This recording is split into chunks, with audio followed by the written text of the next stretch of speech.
Espace TV, le 22h.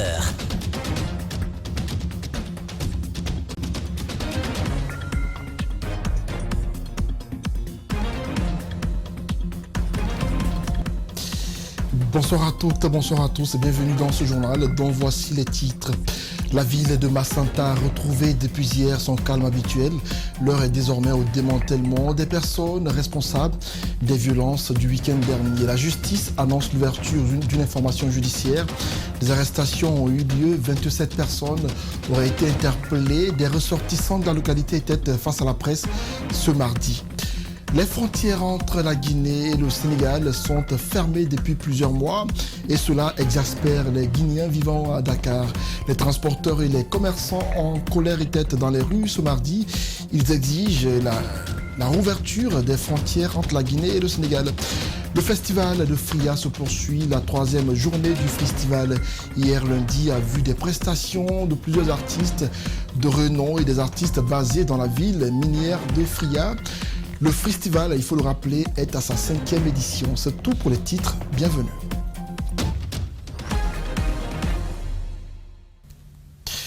Bonsoir et bienvenue encore une fois dans ce journal. Violence meurtrière à Macenta. Les fils de la localité vivant à Conakry se font entendre. Des activistes et des cadres de Macenta étaient face à la presse ce mardi. Ils s'interrogent sur les causes de ces violences interminables.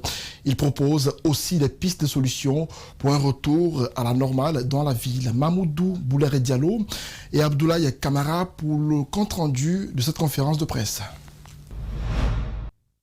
Disons-le clairement, tous les intervenants regrettent les violences survenues. La PJDD demande une enquête sérieuse pour une justice équitable devant aboutir à une solution durable.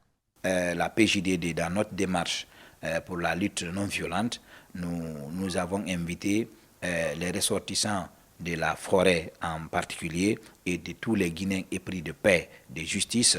Et à partir du moment où il y a eu des cas de mort des deux côtés, je pense bien qu'il y a un conflit qui est là, qui deviendra un conflit latent. Et si on ne résout pas le problème à la racine, ça risque encore de se répéter. Des fils ressortissants regroupés au sein des associations de jeunesse appellent au sens de la responsabilité et à la raison. Mania et Thomas sont des frères. 90% des Manias sont liés au Thomas par leur mère, par leur père ou bien par leur grand-mère. Il n'y en a pas. Et c'est comme ça aussi encore chez les Thomas. Et si les cousins s'affrontent, qui va gagner? Personne ne gagnera.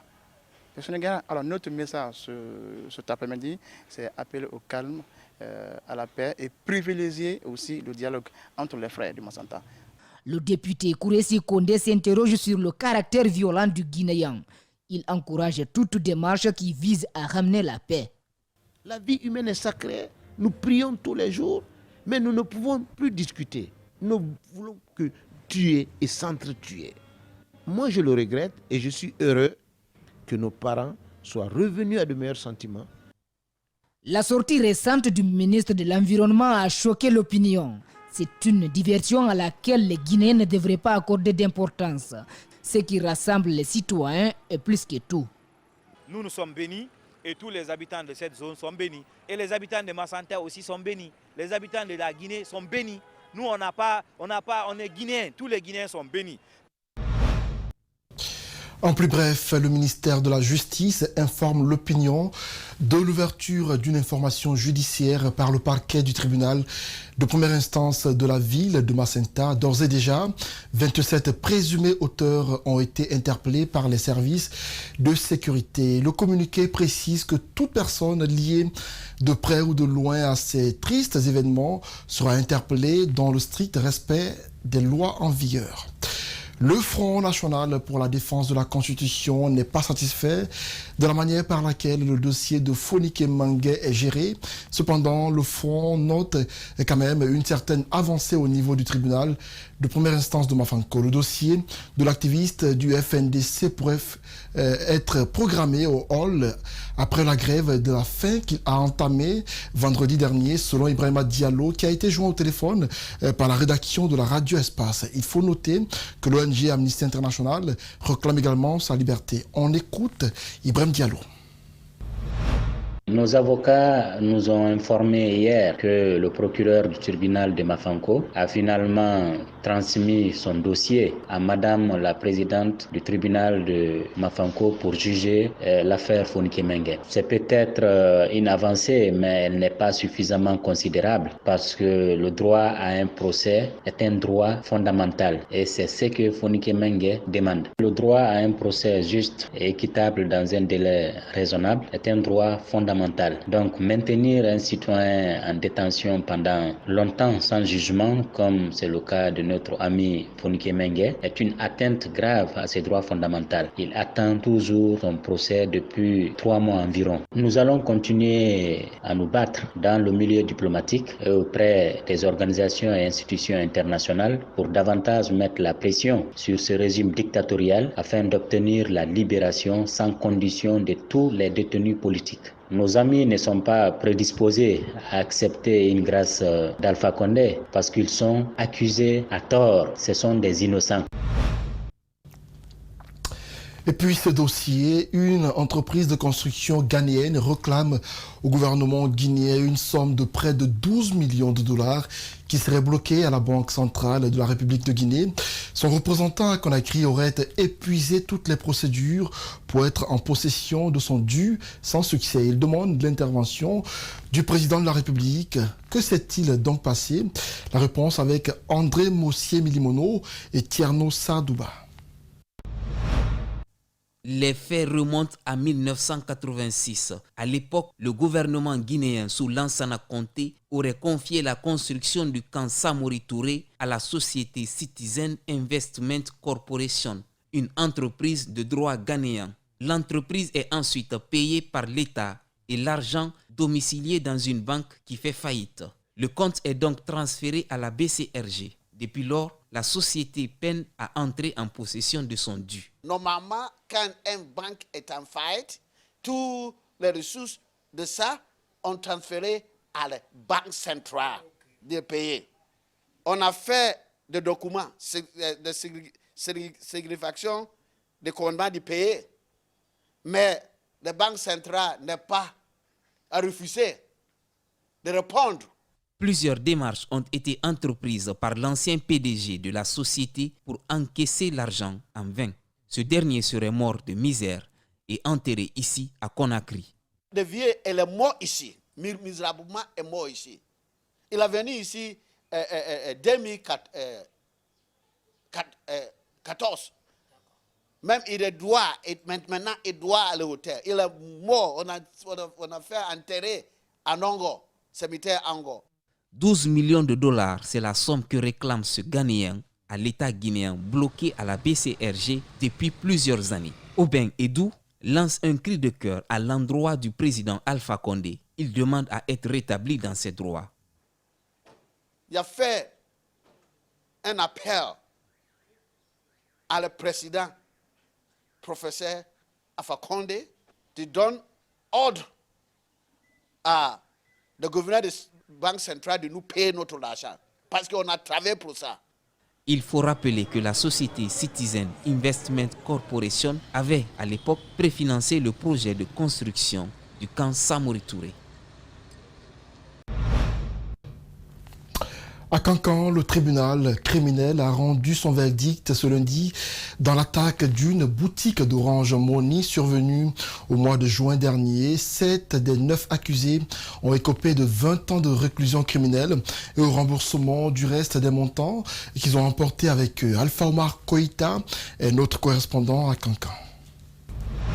Sur les 9 accusés dans cette affaire d'attaque à main armée, dont a fait l'objet une boutique d'Orange Money au mois de juin dernier à Cancan, 7 ont écopé de 20 ans de réclusion criminelle, dont Bouré Sama qui a été lynché par la population de Kouré Malé dans la préfecture de Sigiri en début de ce mois de décembre, et les 2 autres ont été renvoyés à des fins de la non-poursuite pour crimes non établis à leur égard.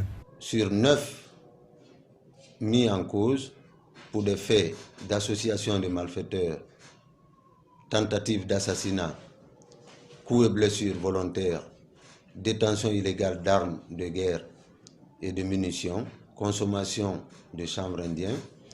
2 ont été renvoyés des fins de la poursuite pour délits et pour crimes non établis à leur égard et le reste, sur les 9, ont été donc condamnés à 20 ans de réclusion criminelle et 13 ans de sûreté. Au nombre des accusés qui ont écopé des peines, il y a Amadou Kourouma, Mohamed Kourouma, il y a Bouré Sama, il y a Suleiman Diakité, qui ont été condamnés à 20 ans de réclusion criminelle.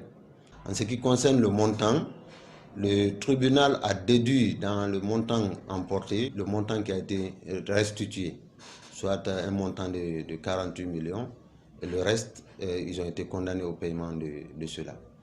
Quant au nommé Mohamed Kondé, il a été condamné à 18 mois de prison pour les faits de consommation de drogue et 1 500 000 francs d'amende.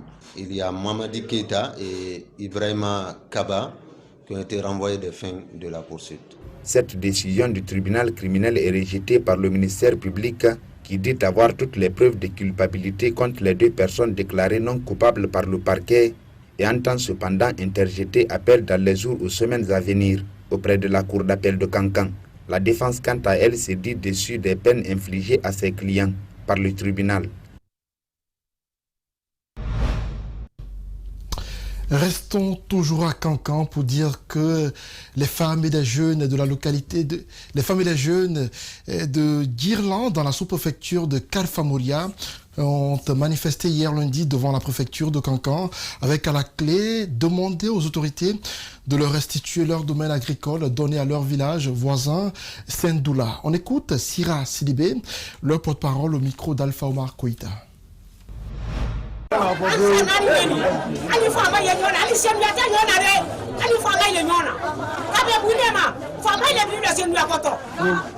Nous sommes là aujourd'hui pour demander aux autorités de nous restituer notre terre qu'elles ont donnée à Sendoula. Et pourtant, on nous avait restitué à un moment donné cette portion de terre. Après que le tribunal ait rendu son verdict, nous avons fait 4 ans en train de payer de l'argent aux autorités en vain.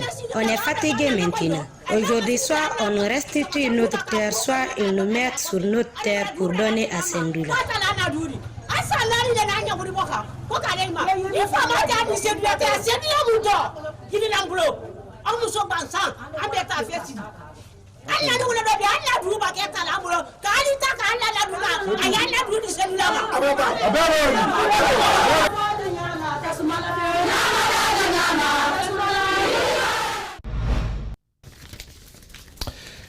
Propos recueillis par notre correspondant Alpha Omar Koïta. Elles sont qualifiées de maladies de l'horreur, de la souffrance et de la honte. Les maladies tropicales négligées font de nos jours assez de victimes à travers le pays.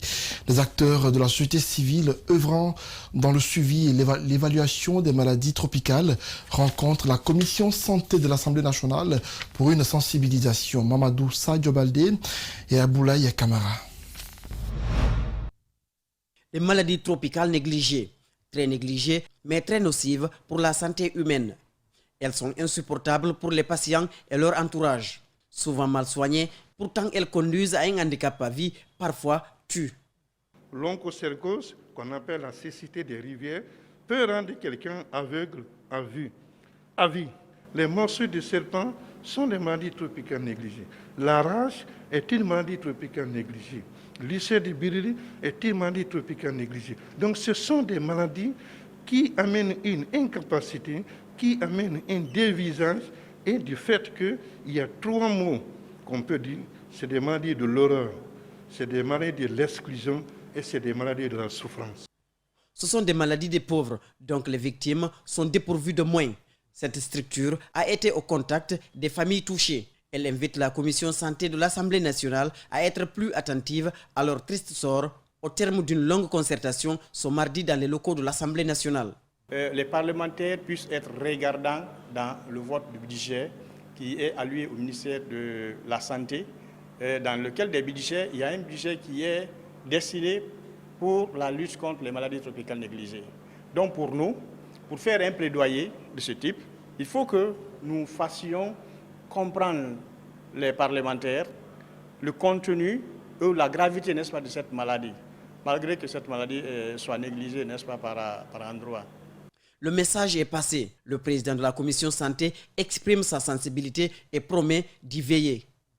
Nous avons passé par les voies qui sont de notre pouvoir pour essayer vraiment d'appuyer le projet et essayer de trouver les ressources nécessaires pour lutter contre ce fléau.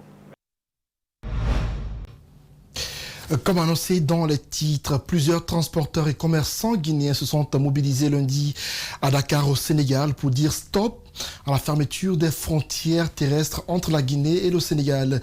Ils déplorent l'interdiction de circuler pour les gros porteurs et demandent aux autorités guinéennes de rouvrir les frontières. Algassimou Yaliba, depuis Dakar, nous signe ce reportage. Ils sont commerçants, syndicalistes et chauffeurs guinéens. Tous réclament la réouverture des frontières terrestres entre la Guinée et le Sénégal, fermées depuis plusieurs mois.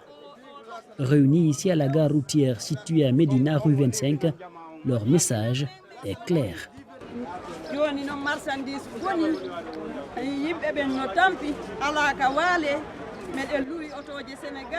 Nos marchandises pourrissent, on souffre, on n'a pas où dormir. Pourtant, on a l'eau des camions au Sénégal et en Guinée.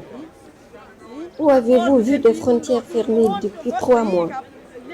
Pour l'amour de Dieu, que tout le monde se lève pour trouver des issues de justice pour faire face à ce problème. Ce responsable syndical des transporteurs guinéens de Dakar lance un appel aux autorités guinéennes. Il rappelle que depuis près de 3 mois, une centaine de camions sont bloqués à la frontière et des marchandises y pourrissent. Vraiment, les marchandises sont en train de pourrir. Vraiment, on a demandé tout le monde vraiment de nous écouter, de nous aider. Parce que le bagage qui en empire, vraiment, ce n'est pas le gouvernement qui paye ça. Vraiment, aujourd'hui, nous ne sommes pas de tout contents. Le président du groupe organisé des hommes d'affaires est venu apporter son soutien à ses compatriotes guinéens qui disent ne plus savoir vers qui se tourner. Vous êtes en train de fatiguer les opérateurs économiques, gâter les biens, détruire toutes les activités pour rien. Nous lançons un appel solennel à l'endroit de tous les opérateurs économiques de se préparer pour pouvoir franchement résister face à cette situation. Ensemble, ils comptent saisir les juridictions compétentes pour être rétablis dans leurs droits, nous ont-ils confié. Algassimou Yaliba depuis Dakar. Maïmouna Fekani, ces noms prend de l'ampleur à Conakry, surtout chez les internautes. Il s'agit d'une jeune fille d'à peine 10 ans qui danse et imite les artistes dans des cérémonies. Son image est exhibée sur les réseaux sociaux par ses proches et cela ne plaît pas du tout à tout le monde, surtout aux défenseurs des droits des enfants. Ces activistes pensent que les parents de cette jeune fille doivent arrêter de l'exposer. Guinab Bangoura, Ibrahima Sori, 5 Souma ont rencontré Abdourahmane Ba. Il défend le droit des tout-petits. Suivez.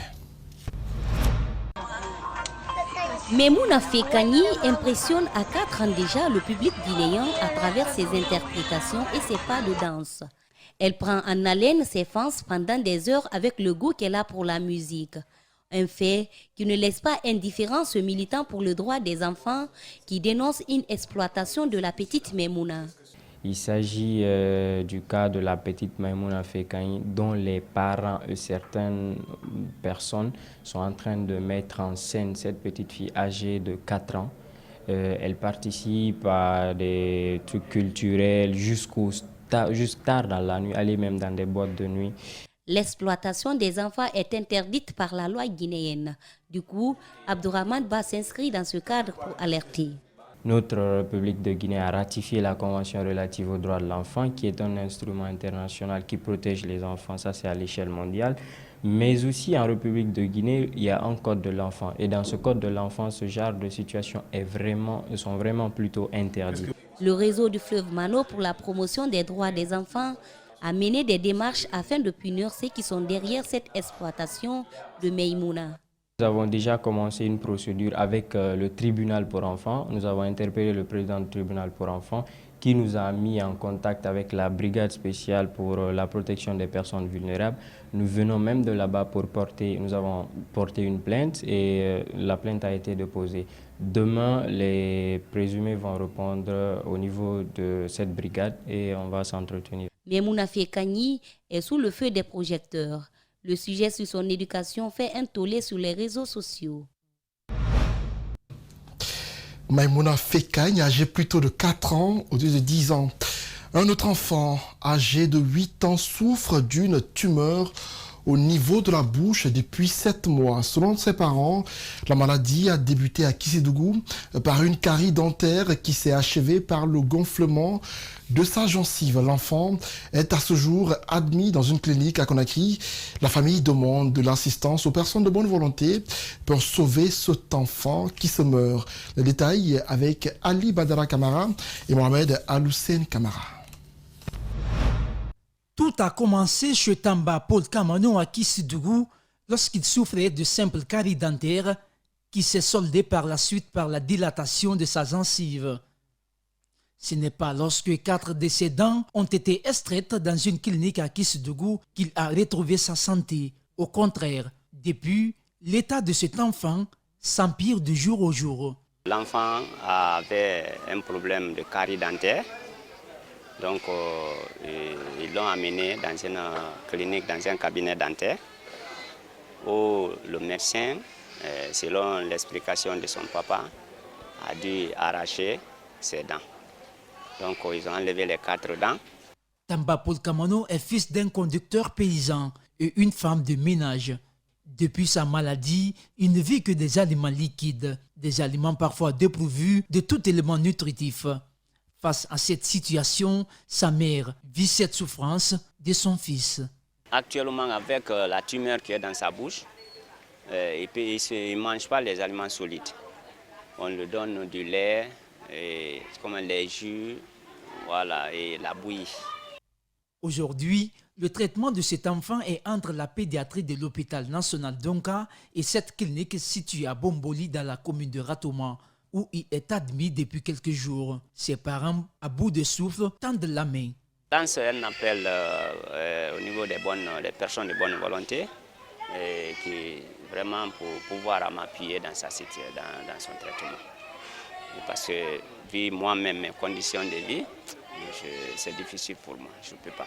Selon Dr Collier Owo, médecin spécialiste en pédiatrie, cet enfant a 99% de guérison.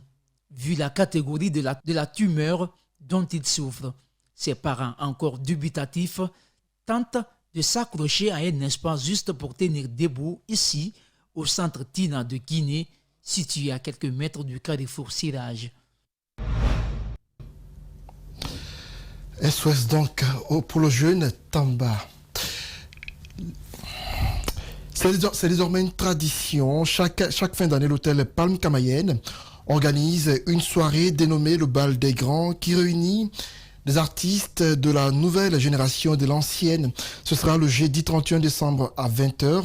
À cet effet, une conférence de presse a été organisée hier lundi par les organisateurs. Compte rendu, Aminata Will Souma et Yacouba Traoré.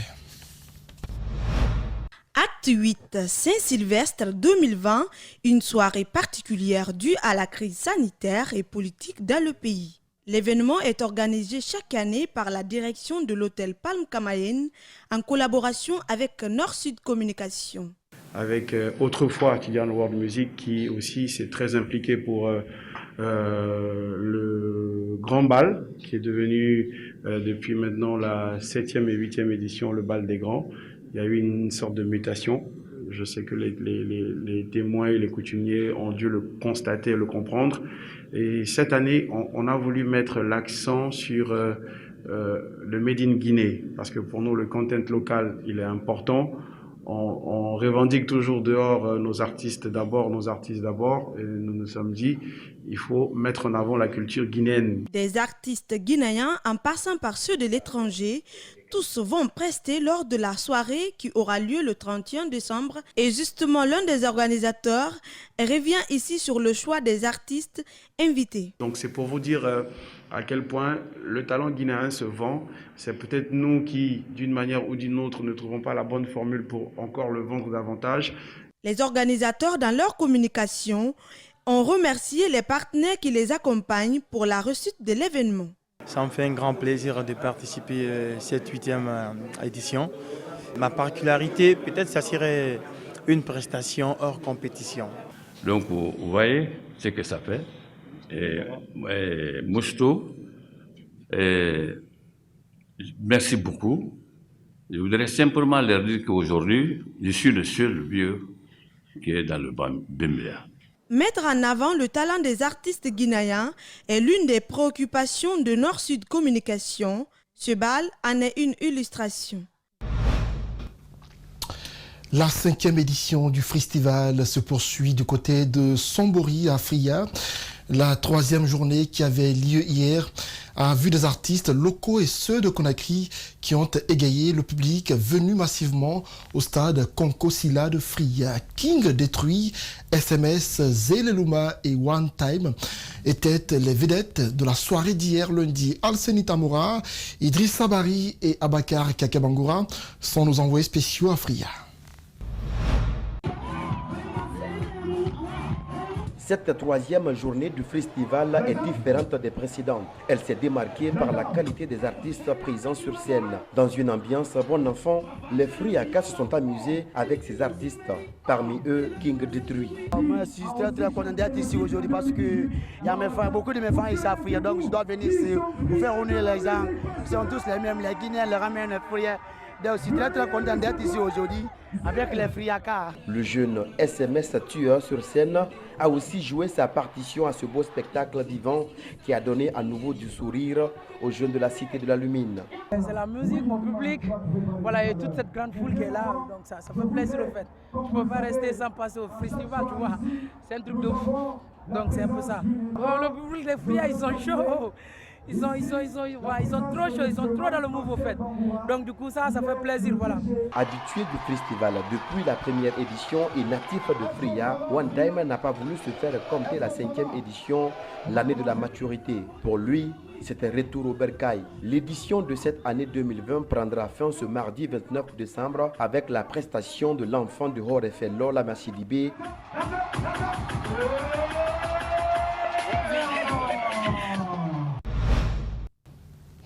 Fria en fête. En plus bref, pour clore ce journal, les fans de l'artiste Sidiki Diabaté peuvent se réjouir désormais. Leur artiste est libre, incarcéré depuis le 25 septembre à la maison centrale d'arrêt de Bamako pour des accusations de séquestration et de coups et blessures aggravées. La star de la Kora est placée en liberté provisoire selon son avocat. Le musicien star a été libéré sous caution après 3 mois de détention. Autre information en plus bref pour clore ce journal, sport.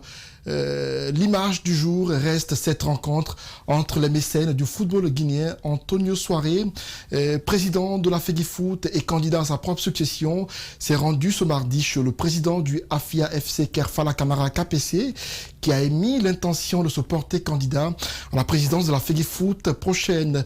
Le président de la FEGIFOOT et KPC ont fait la paix. Les deux mastodontes du football guinéen se sont réconciliés au terme de leur entretien facilité par des médiateurs autodésignés que sont Isto Keira, Malik Sankon, Général Mathurin Bangoura et Bouba Sampil. Voilà donc cet élément met fin à ce journal réalisé par toute l'équipe de la rédaction. Merci à tous ceux qui l'ont suivi. Au revoir.